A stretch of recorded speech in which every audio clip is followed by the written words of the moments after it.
Pluies diluviennes, vents violents ont rendu des routes impraticables et ont provoqué des inondations, notamment à Pointe-à-Pitre. Un automobiliste s'est retrouvé piégé dans son véhicule et est décédé. Les détails avec Peggy Loger.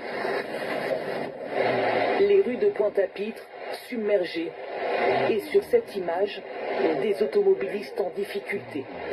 Leurs véhicules sont pris au piège dans les flots. La tempête tropicale Jerry a paralysé une grande partie de la Guadeloupe. De nombreux axes routiers sont coupés, rendant la circulation très compliquée. Cette départementale mène à un hôpital, impossible désormais d'y accéder, source d'angoisse pour les habitants. Nous sommes à moins de 200 mètres du nouveau CHU.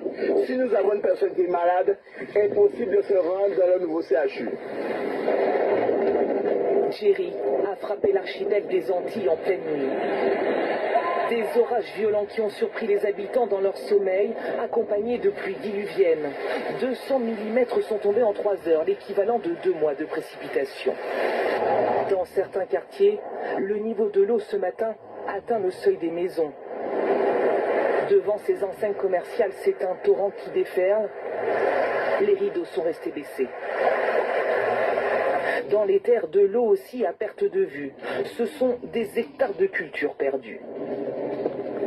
Ces quantités d'eau-là vont vraiment compliquer la donne. Je ne sais pas si vous voyez derrière, voilà, les champs sont complètement inondés, il y a beaucoup de choses qu'on va perdre. Mais la situation générale est quand même assez préoccupante parce qu'il y a beaucoup de pluie. Ce cargo naviguait en pleine mer. Pris au piège dans la tempête, il s'est échoué sur cette digue. L'équipage de 7 personnes a pu être secouru. D'autres embarcations ont aussi dérivé sans faire de blessés.